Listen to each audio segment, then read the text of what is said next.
This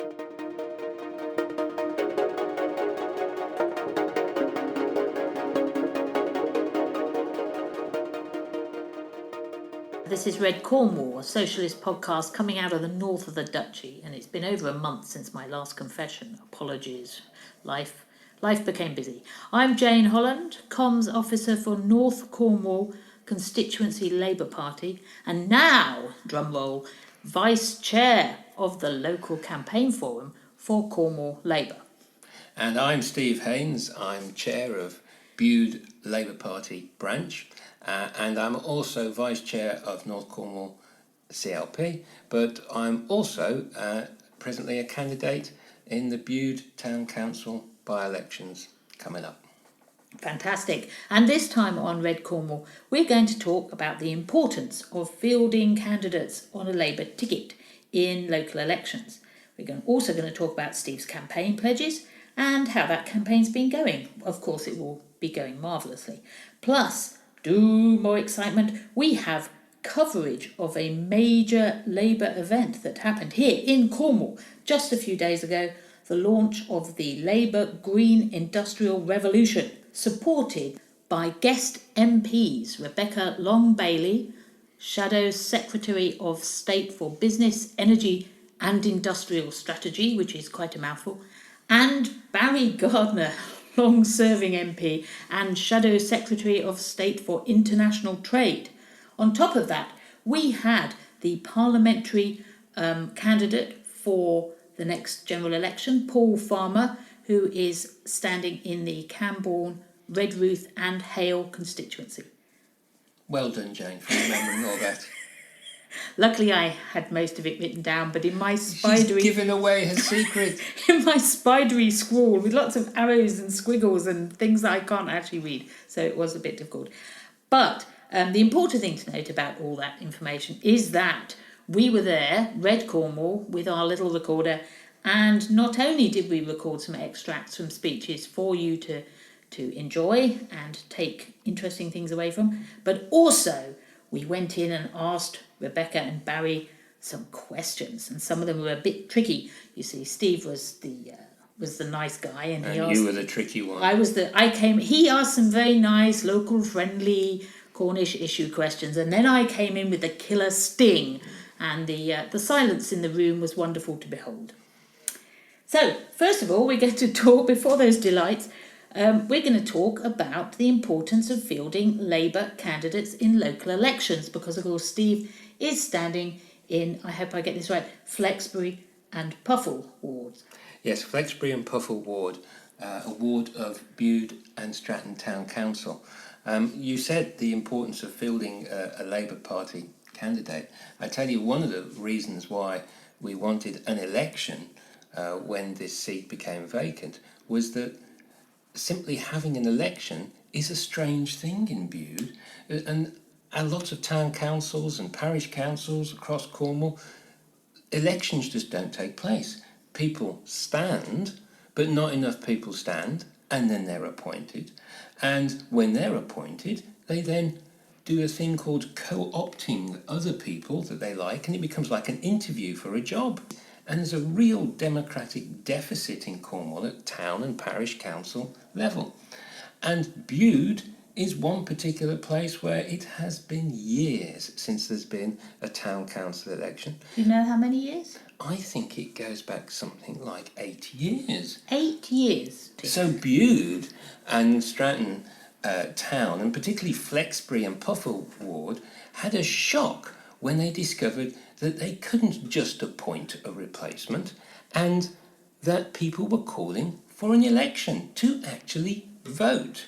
And we in the Labour Party were the main drivers behind simply having a vote.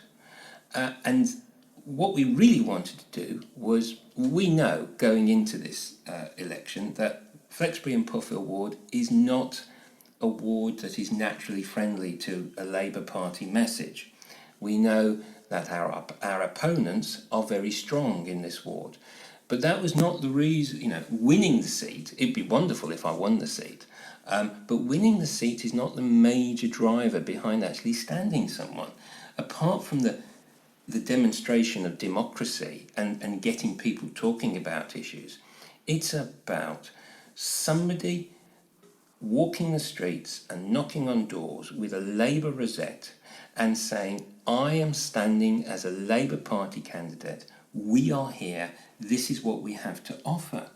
And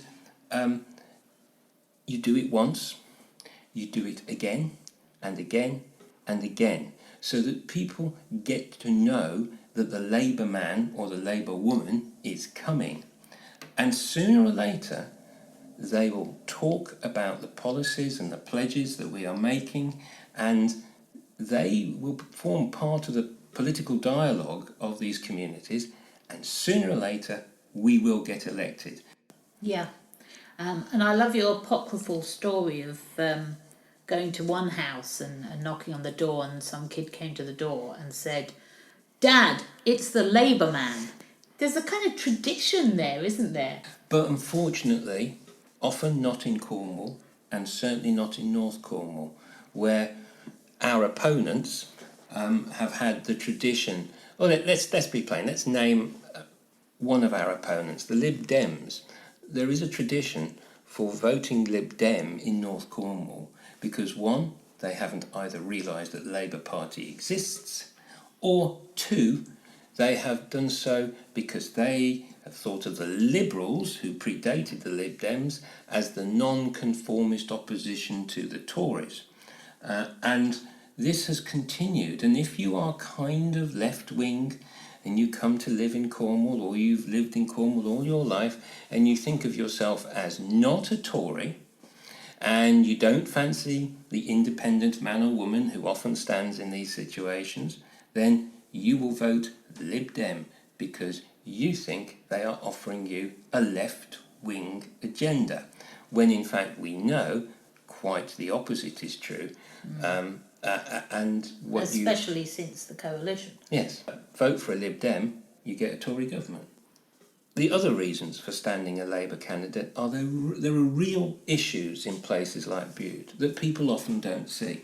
The other parties or other candidates or the non-elected councillors often simply go along and say, everything is fine, we're doing a wonderful job, this is a lovely place, and it is a lovely place to live, but not for everybody. Yeah. You know, there are, one of my pledges was prioritising the vulnerable. And in Bude, there's a place called Bude Young People's Foyer that was purpose-built for young, vulnerable and homeless people. This was under threat of demolition to be replaced and built, luxury apartments built, because that's the market in Bude. And one of the things I've been highlighting continuously is this place has to be saved and used for vulnerable people. We have a lot of vulnerable people in Bude. It is a rich, beautiful place, but we have a thriving food bank. There is another specific reason to Bude, in that Stratton MIU, which is Minor Injuries Unit, recently had their overnight services cut. This was apparently a temporary cut, but temporary can stretch out to years. And we are very worried that this small hospital that has existed literally for hundreds of years and has been supported decades and decades by local people buying equipment for it is actually under threat by the reorganisation of Cornwall NHS. In Bude, we are further from an accident and emergency department than anywhere else in England. If you call an ambulance, most places in England, you're about 8 minutes away from the hospital. In Bude, the fastest that you could get to a hospital is 45 minutes. Sometimes people have waited 45 minutes, an hour and a half for an ambulance to get to them. Yeah. This is a nightmare situation for a population that's getting older, a population of families who worry about their children.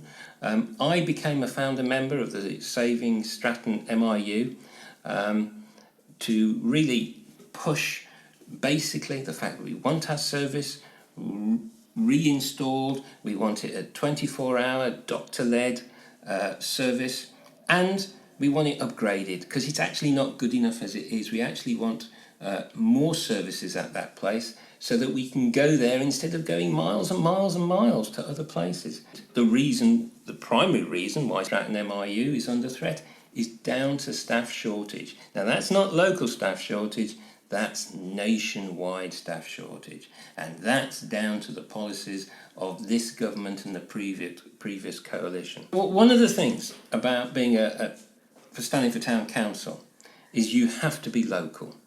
But you have to bring the Labour voice into a local set of issues which often hasn't been heard, because you are now speaking for a whole section of people who just never get heard.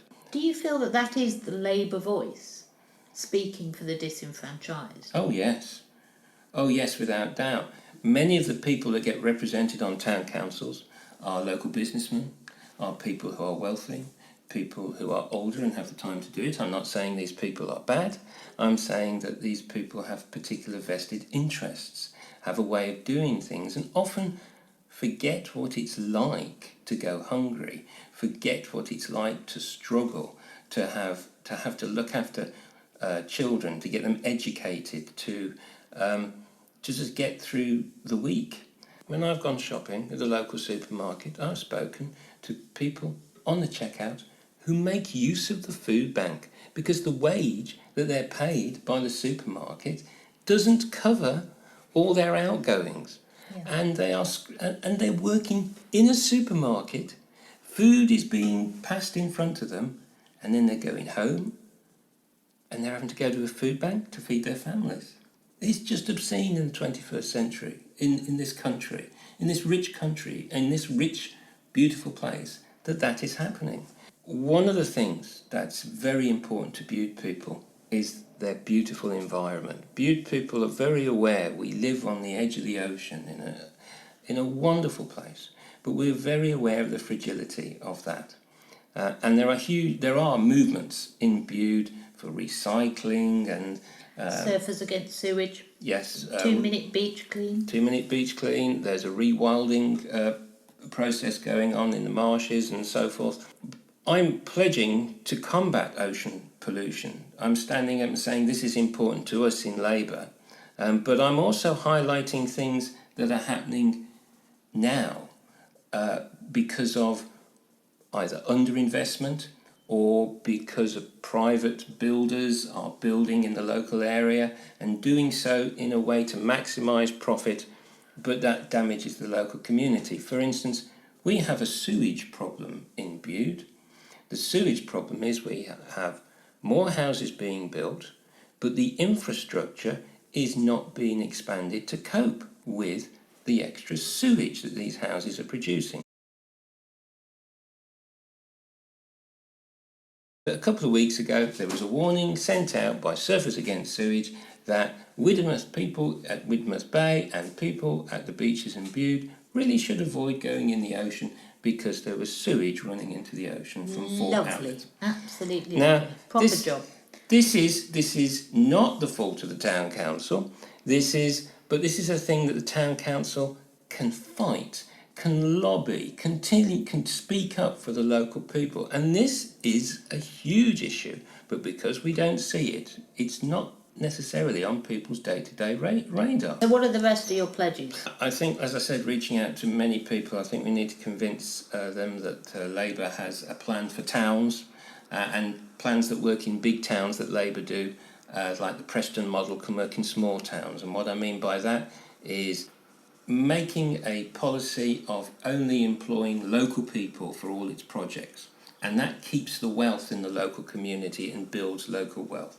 My last pledge is really listening to local people. What I would do is reintroduce weekly counsellor surgeries.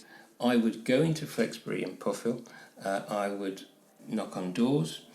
Once every week I would knock on a few doors and ask people what was on their minds, what they wanted me to do about particular issues and so forth. Fantastic. Well, good luck in the election. By the time I do the next podcast, it will all be over.